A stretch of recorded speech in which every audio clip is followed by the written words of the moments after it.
learn Dutch and French. There are languages like English and German, but again, if you really want to secure a good job, learn these languages, and when you finish, they are going to give you 1 year or 2 years to remain in. Now, this is going to be a continuation of part 1. You may have watched part 1, or if you haven't watched part 1, please make sure you watch the video that is going to be beneath this one you are watching right now, because I'm going to make sure that they come in this order. Now let's talk about visa application. But before I talk about visa application and the documentation you need and the process in general, I would like you to know that you can work 20 hours per week as an international student in Belgium. Working in Belgium and paying your tuition fee is not going to be any big deal to you, but just make sure you try and get the visa as fast as possible, or try everything to get the visa, because trust me, this is going to be your own opportunity to break through, especially if you are the first person to travel among your family members. Also remember that your family, in case you move with family, or in case your family joins you later, if you move with family, your family can work full-time. Let's assume that you move with your wife or your husband. They can work full-time in Belgium. But remember, not everybody can move with family. If you want to move with family, you must be able to study PhD. Only PhD candidates are allowed to immigrate to Belgium with their families. So please put this into consideration, and they can work full-time.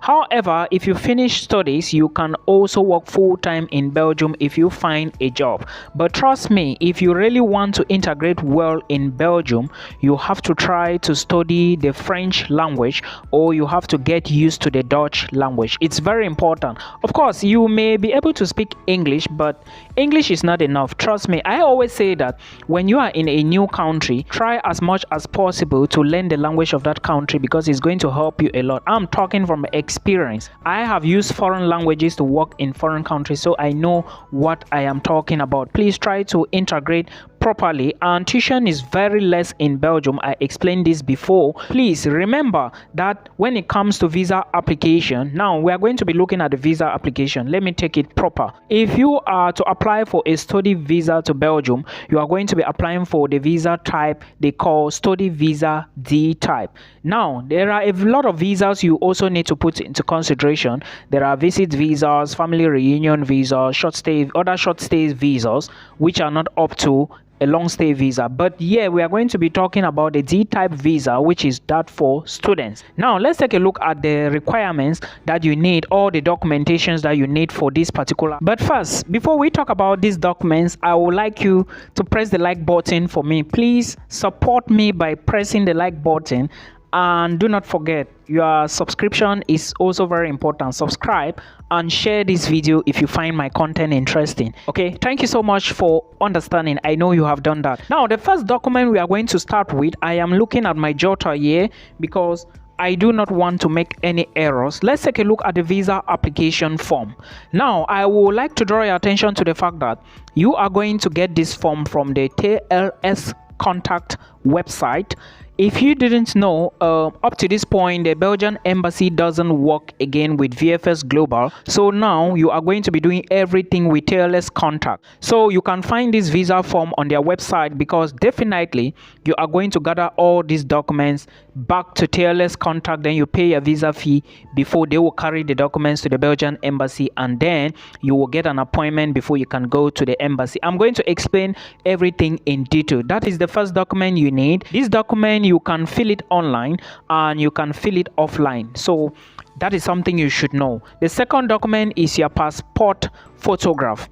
Your passport photograph now is the picture size, or the picture you are going to attach to your application. Note that this particular passport size photograph has a dimension.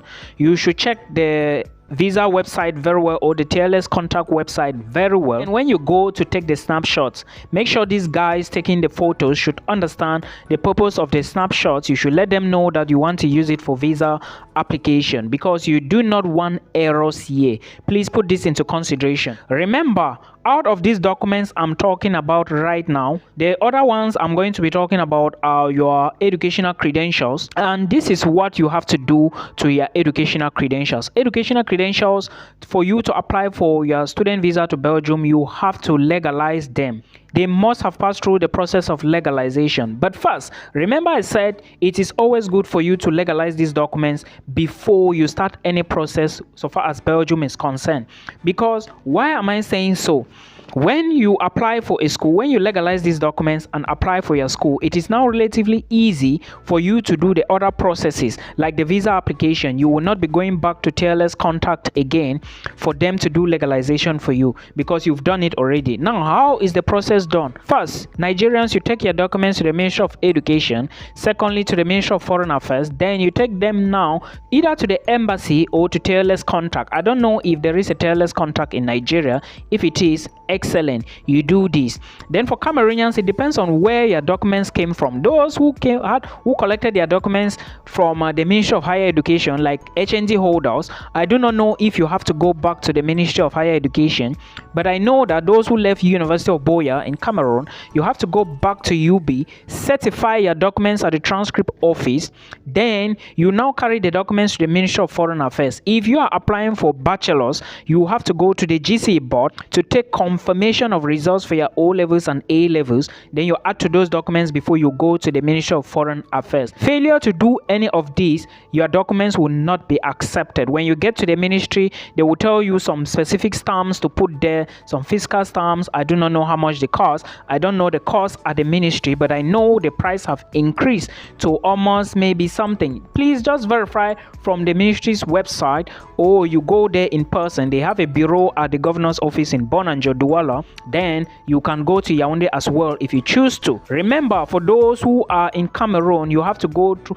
after you collect these documents from the Ministry of Higher Education, Ministry of Foreign Affairs, you have to take them back to TLS contact. Then you pay a visa fee, you apply for the visa. This is how it's going to work. But these are not all about the documents. I was just talking about legalization of your educational credentials. Remember, your birth certificate has to be legalized as well. If you are moving with family and you are married, you need to do it same way for your marriage certificate. Now, there are other documents you can also do the legalization for. You don't know if it's required for medical certificate, and your medical certificate is another important document. You have to put this into consideration and make sure you follow due process, because if you do not follow the procedures properly, you may get a rejection. And you know, when you are rejected, the time that you are spending is going, and time waits for nobody. Remember, this medical certificate, they have certified hospitals. For those in Cameroon, if you check the TLS contact website, definitely you are going to find experienced or specialized doctors where you have to book an appointment and meet them for them to conduct this test.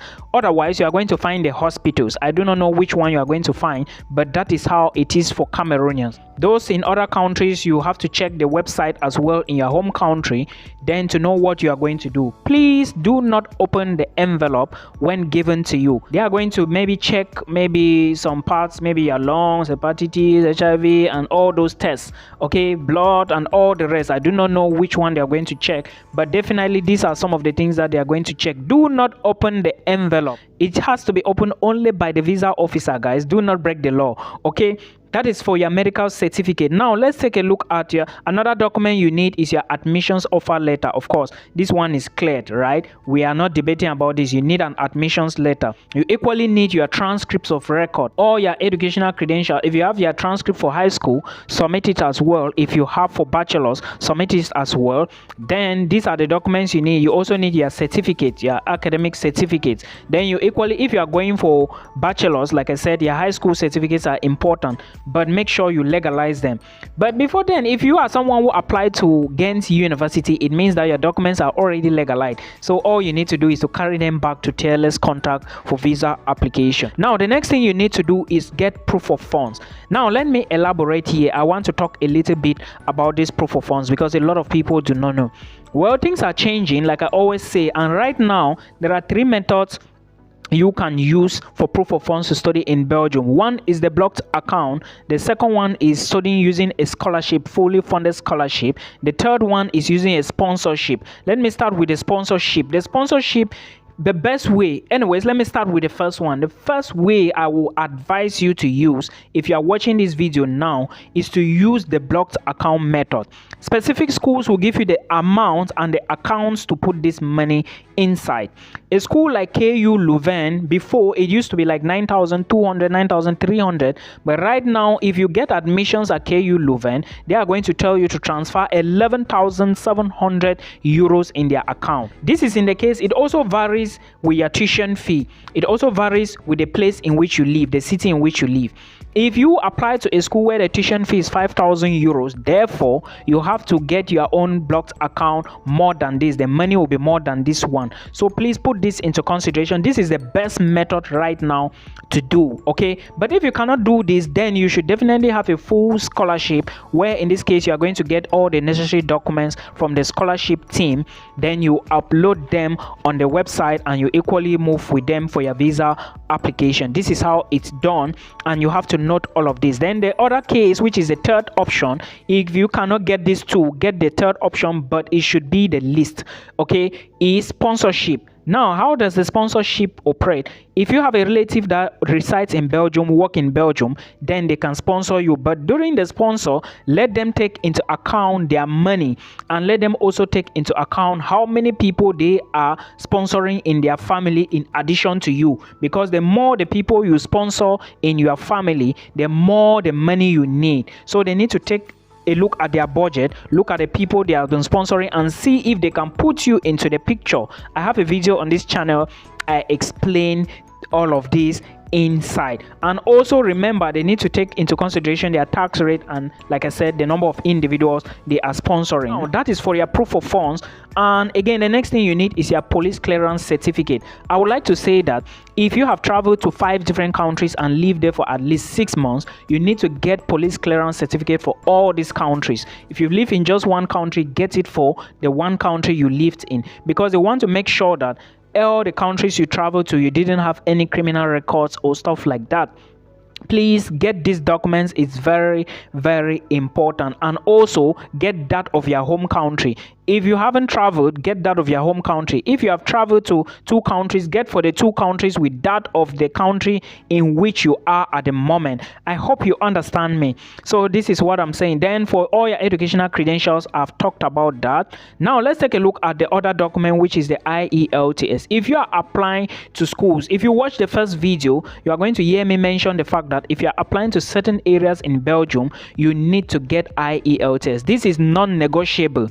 Please get your IELTS before you go for visa application or school application alone, because they might not even accept you. For KU Leuven, you need IELTS. There is no way you can escape. And the score should be at least 6.5 and above. KU Leuven as well will ask you for GMAT, GRE scores. GRE, especially for those doing finance, economics, and all the other subjects that relates to financial management. Okay, you need this document. Then sometimes you may have other documentations that they will be asking you, but it now depends on the program in which you are studying in. Now, this is the visa application and what you need to do. Remember, now when you do the legalization for those documents, you add these other documents, you now carry them to TLS contact, not VFS Global, no, TLS contact. You pay them your visa fee. Visa fee varies. I do not know how much it is for Cameroonians, but for Nigerians, I think it's 160,000. Is it 170,000 naira? I can't remember. Please verify again. Then you book an appointment. Then you wait from the embassy. This is how the procedure works. Then after that, you can carry your bags and you immigrate to Belgium. Remember, you cannot move with family to Belgium. Remember, you have to prepare for blocked account. Prepare on time and legalize your documents early. Also remember that to secure a good job in Belgium, you need to learn Dutch and French. There are languages like English and German, but again, if you really want to secure a good job, learn these languages. And when you finish, they are going to give you 1 year or 2 years to remain in Belgium and look for a job. But those that are highly qualified or skilled personnel with IT related backgrounds, they have a higher chance of getting a job abroad in any country.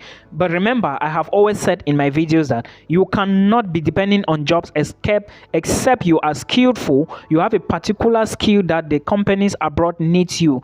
Otherwise, you will be waiting for your time trying to apply for jobs up and down. Like I told somebody today, do not be applying for jobs. Find a way and go into their universities. Then before you know, you will be good to go. I hope this video helps somebody. We are going to end here for today. Please make sure you like my videos. If you like the videos, YouTube is going to help me with algorithm. Please help me by pushing YouTube to know that I have good content here. Thank you so much. That's the only way you can encourage me. I'm not asking you for money. Please just help me, give this video a like and subscribe to the channel. Till we meet again in another one.